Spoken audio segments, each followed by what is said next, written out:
ari ngombwa. I was just saying in few words in ari occasion nziza ni reflection tugomba gukora. The importance of remembering it's an occasion. Bansabye kuvuga mu ncamake amateka y'ubwoko bwacu bw'abanyamurenge. They've asked me to give a short summary of our history as abanyamurenge. Ndetse n'akarengane twagiye duhura nako. And all the troubles we've had. Amateka y'abanyamurenge umuntu yagereza wenda kuyaca nko mu bice bibiri. The history of abanyamurenge, we can divide it into two parts. Imyaka myinshi ya mbere y'igihumbi kimwe magana cyenda mirongo itandatu na kane. There is the years before 1964. Imyaka myinshi abantu batazabumvikana bavuga gutandukanye. And those here we don't usually hear most. Kuko muri imyaka myinshi ya mbere ya igihumbi magana cyenda mirongo itandatu na kane niyo myaka dusangamo gutura kw'abanyamurenge muri Kongo. Because in those years before 1964, that's when the Banyamulenge were migrating to Congo. Aha niho haza deba ndetse tugeza no kubwende gihugu. That's where we have a debate which leads us to the bamwe bakavuga ngo nabaje nyuma y'igihumbi magana inani mirongo inani na gatanu. Some says there are those who came in 1885. Iyi reference bazayifata kubera kuko kugeza uburyo constitution ifatiraho. They take that reference because the constitution that's kuwasanzwe muri Congo mbere y'uyu mwaka w'igihumbi magana inani mirongo inani na gatanu ariyo partage icyo bita conference ya Berlin. Because they say those who were in Congo before 1885. Constitution yavugaga kuwasanzwe mbere muri Congo wese yemerewe ko umukongomani kandi umukongomani d'origine. The constitution said everyone who was there before that year was supposed is Congolese. Iyi reference abenshi bazabayitinda hari ko mu rukuri bitakagombye kubihuye n'amateka yacu y'abanyamurenge. This reference a lot of people dwell on it, but it's not supposed to be as abanyamurenge. Kuko ibitabo byanditswe byinshi kandi byanditswe n'abatari abanyamurenge washaka batari n'abakongomani. Because most books were written by people who are not Banyamulenge, not even Congolese. Abenshi barokaniza umunyamurenge muri 16e siècle. Most of them they localized Banyamulenge in the 6th. Abandi igihumbi magana atanu mirongo irindwi na. And others say 1570 something. Harimo abandisi bakomeye abantu bakunze kwireferaho bitwa ba Ways. We have a lot of authors that we refer to as Wells. Iyo abose abenshi usanga bahuriza kuri iyo myaka. Most of them they come to those years. They conclude. Kandi amateka agaragaza ko ico gihe Ababirigi batangiye ngirira basanga umunyamurenge ari mu moko make muri territoire ya Uvira yari organize ndetse afite n'amana. By those time the Belgium concluded that Banyamulenge were among the few tribes which were there. Washaka bita abakongomani kuri none kuturuta uko babivuga bamwe muri abo benshi ntibariho mu moko yabagwaga hariya muri kariya karere. Even for those who call themselves Congolese more than us, they were not in those regions by then. Ariko ivyo bitabo birerekana neza bikavuga n'amazina y'abandi b'abanyamurenge basanzwe muri kariya karere. But those books they even mentioned name of the kings of Banyamulenge who were living in that area. Barimo ba Kayira. They are those who called Kayira.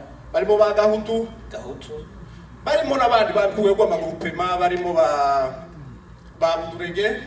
And a lot of leaders as Budurege. N'abandi benshi. Rupema ya Gishembwe.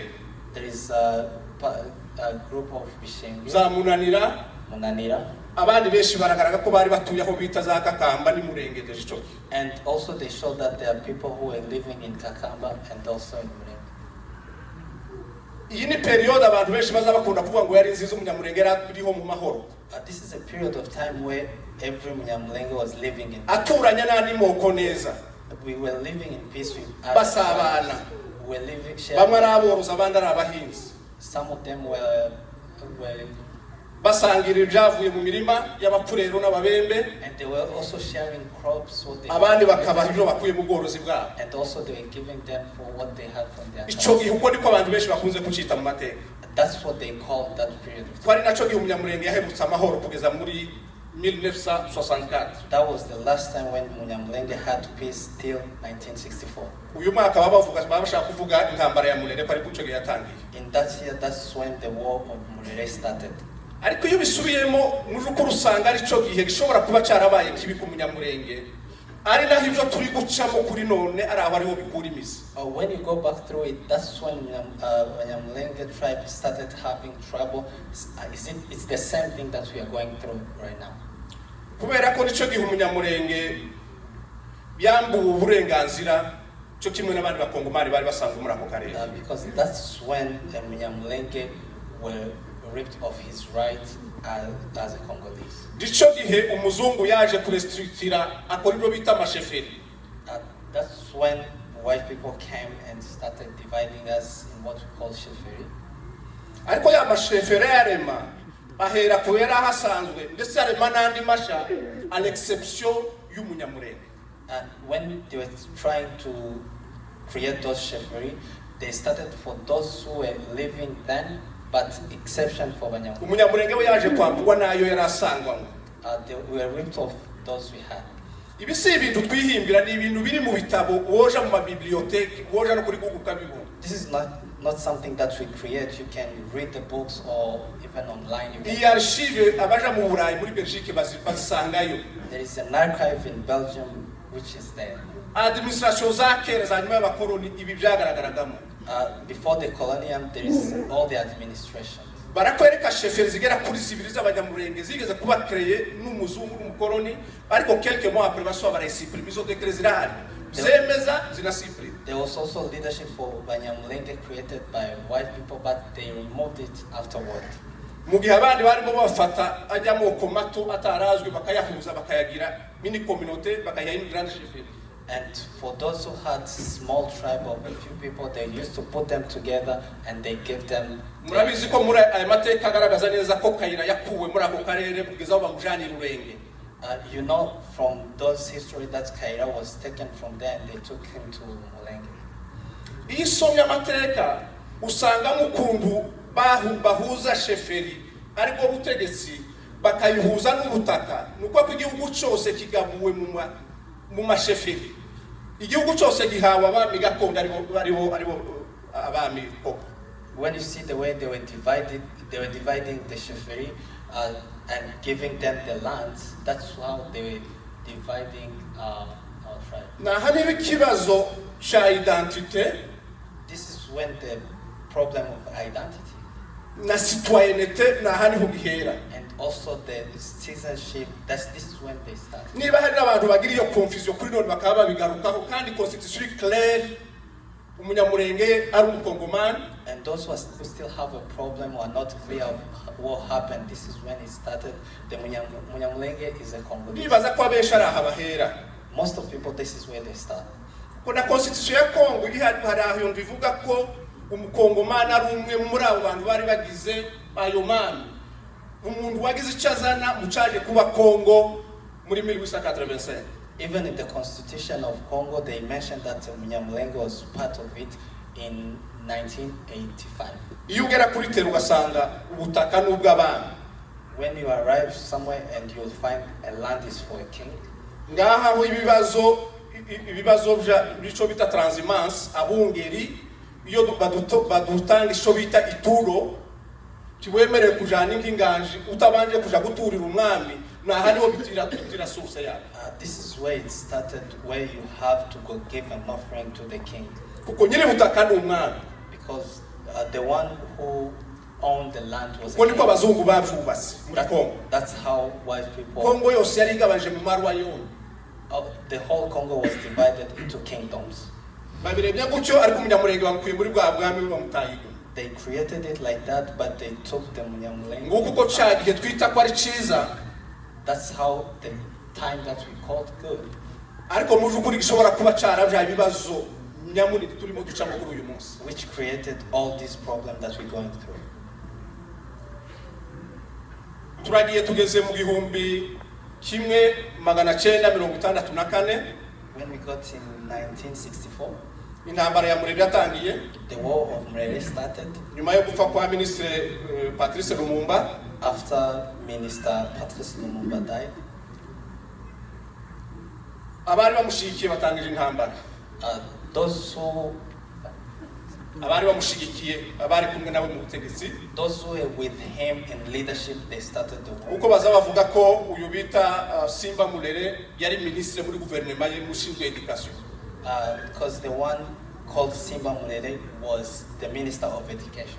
Niwe waje kwirekota intambara ziratangira iriya muri ama province za Bandundu kugeza za Kisangani. He's the one who started the war in Bandundu and Kisangani. Yaje kugera muri Sud Kivu muri uyu mwaka wa 1964. And he reached Sud Kivu in 1964. Leta imaze kubatsinda muri plaine. When the government won, tubita plaine littorale zabwegera ku plaine ya Rusizi n'iya Tanganyika. When the government won in plain, baje guhungira mu misozi miremire y'Itongo. And they ran through the mountains. Ariho abanyamurenge bari batuye. That's where abanyamurenge used to live. Bagezeyo babanje gufatikanya iyo ntambara abasore abanyamurenge bari baradera. And some abanyamurenge even joined the war. Ariko kubera bwa bugome nanone bari bafitiye biva kuri ya Amateka mabi mukoroni yasize. But because of the hatred they had, those colonial left in them, batangiye kubica bakabica n'abari kumwe ku rugamba. They started killing them even though they were fighting together. Ico gihe batangira kurya inka z'umuzungu wari uhari ngo niriga. They eat cows of white men who lived muri ferme yari afiteyo. He had a farm. Ndetse batangira guhiga no kubica. And also they were planning how to kill them. Mu bajera bari yari afite harimo abanyamurenge. Even the leaders he had some of abanyamurenge. Nabo barahunze bahunganye nabo. And they also flee. Inka ziraribwa zishize batangira kurya inka z'abanyamurenge. And when they finished eating all those cows, they started eating cows for abanyamurenge. Ubwo nibwo havuyemo intwari zimwe mu bagisore abanyamurenge batangira kubagwanya.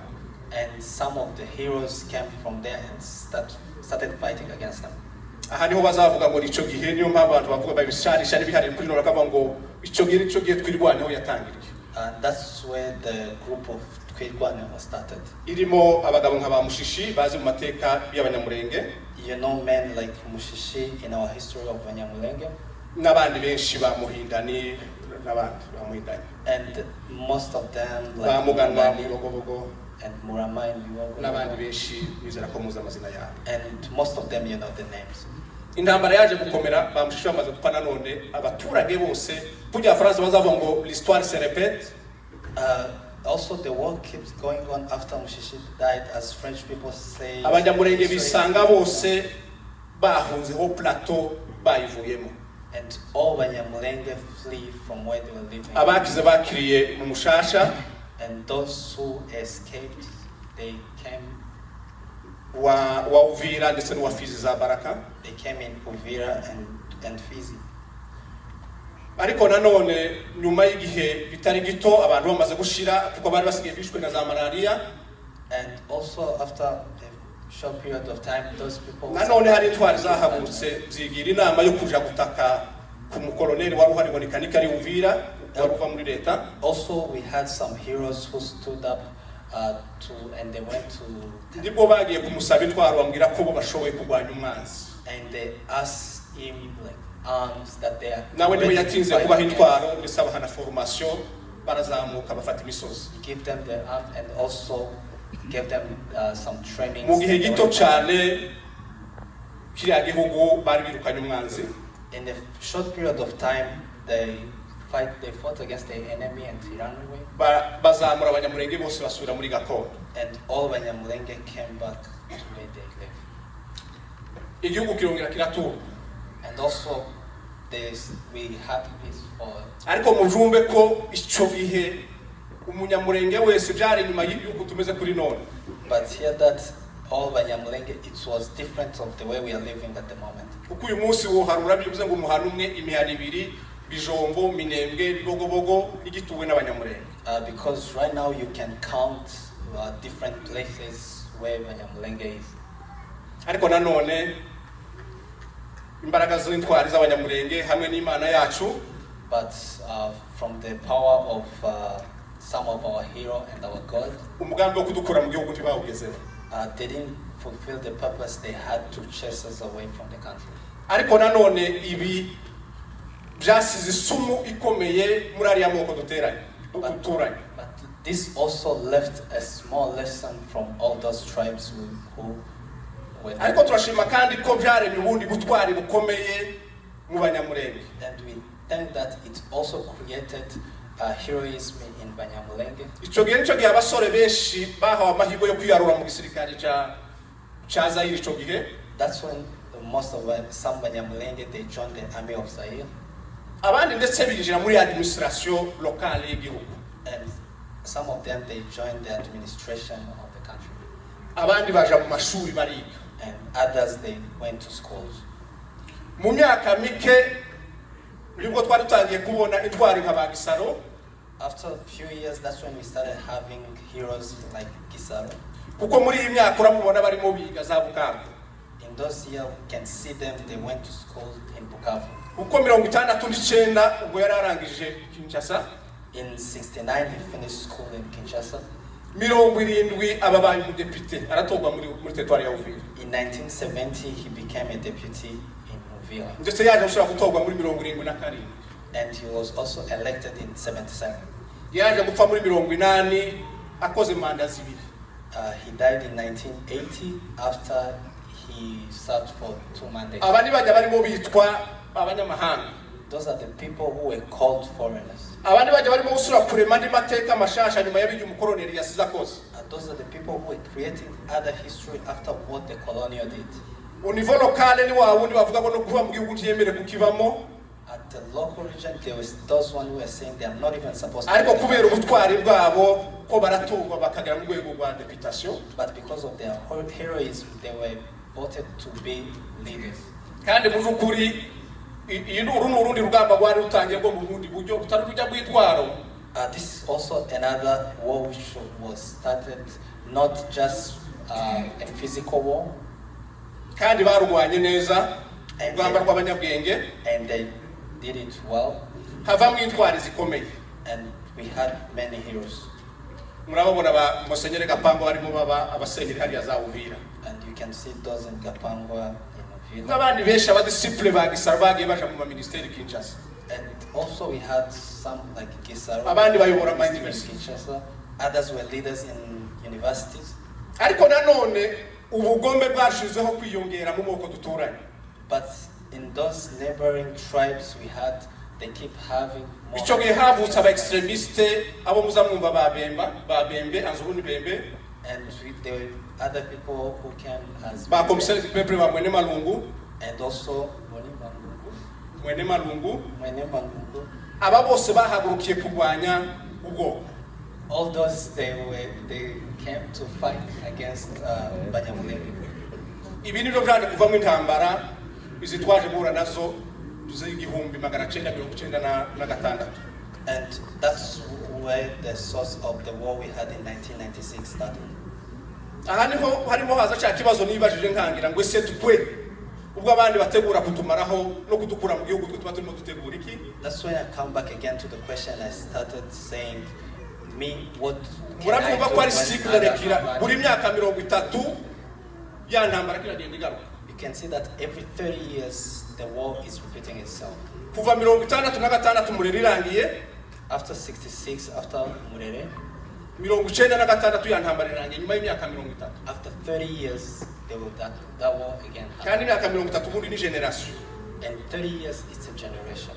N'aba ababandisi wo bita wese ico yafatiye hashira abanyamurenge mu gihumbi 776.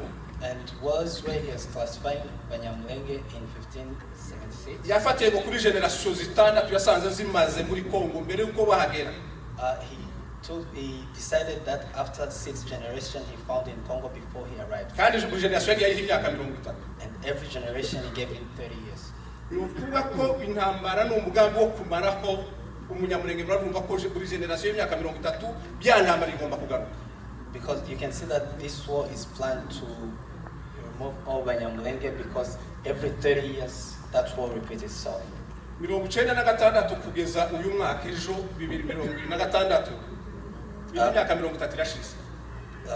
Counting from 1996 up to 2026, it's 30 years.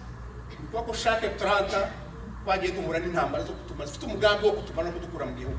If you count well, every 30 years there is a plan to exterminate all Banyamulenge in the country. Niyo mpamvu tugomba kuba maso tugahumuka. That's why we have to open our eyes and be vigilant. Kuko umugambi w'umwanzi uracahari.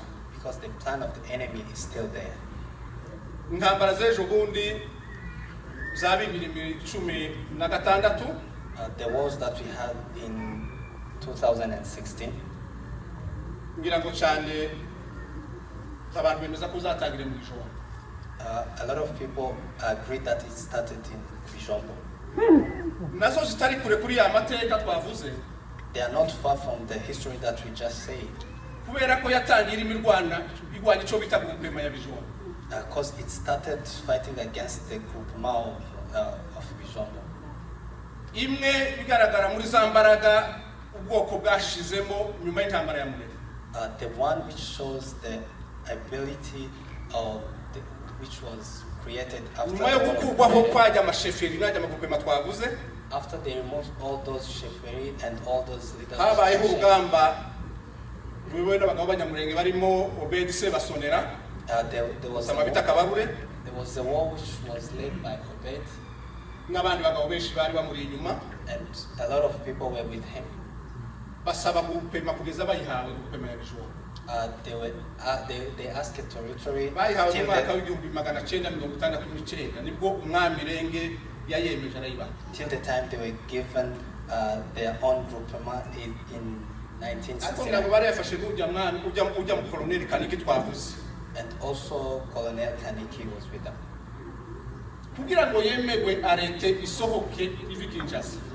But for them to be allowed to give them that, it's required 10 years. Because it was allowed after 10 years in 1979. But also the enemy stood up to fight against it. To the time when someone was in charge of the strategy, that's when the war started. Up to now, you know that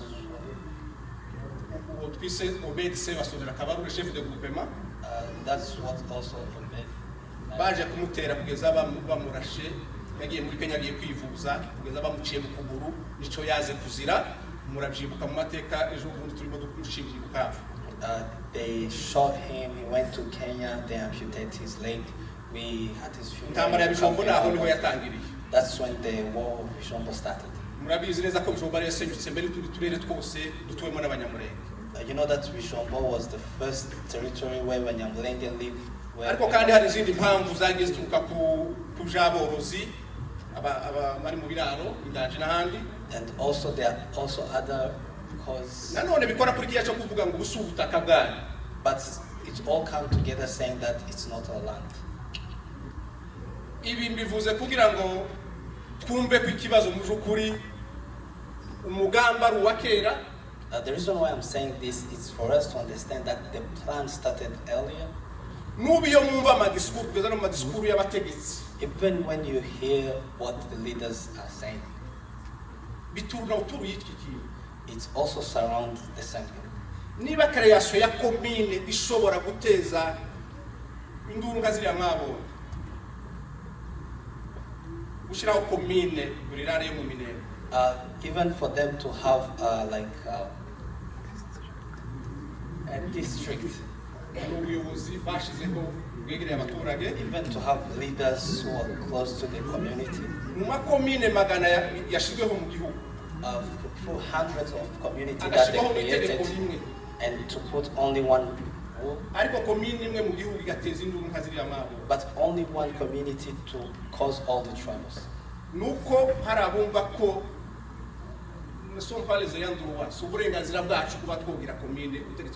Because there are some who think that it's not our right to have that community. At this time, we have the problem of security. kandi dufite icyizere cy'uko intwari zahagurutse icyo nacyo kirakemuka kiraza gukemuka. And we really believe that for the heroes that we have, that will be solved.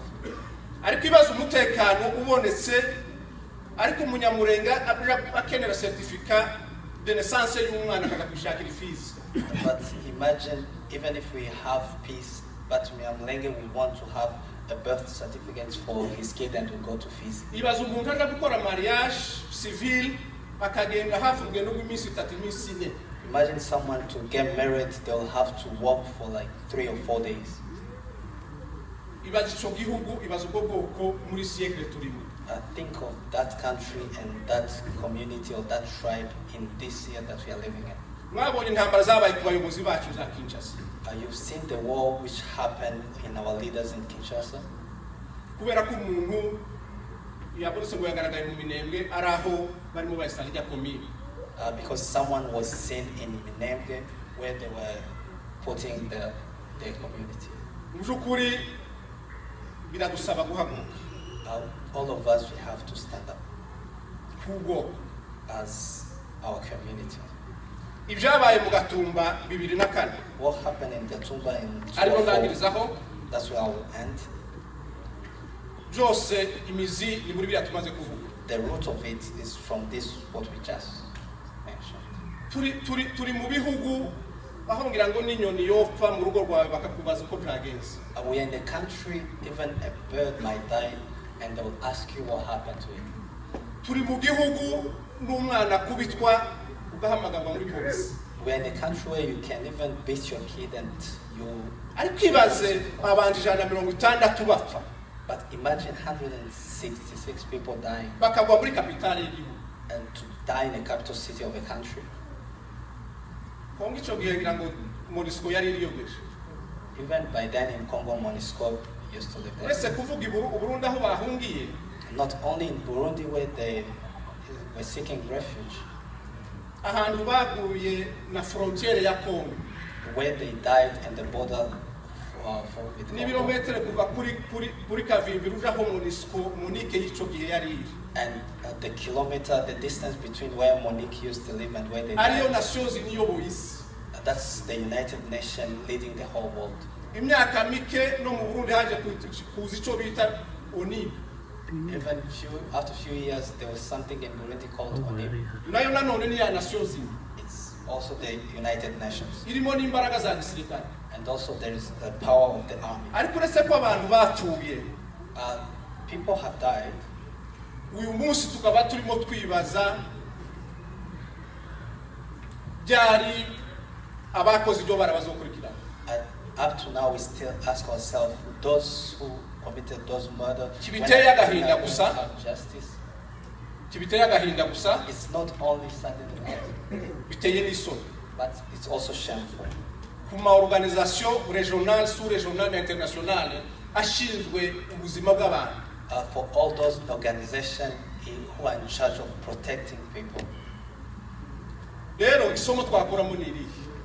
What we can learn through this is isi kunga umunyembaraga.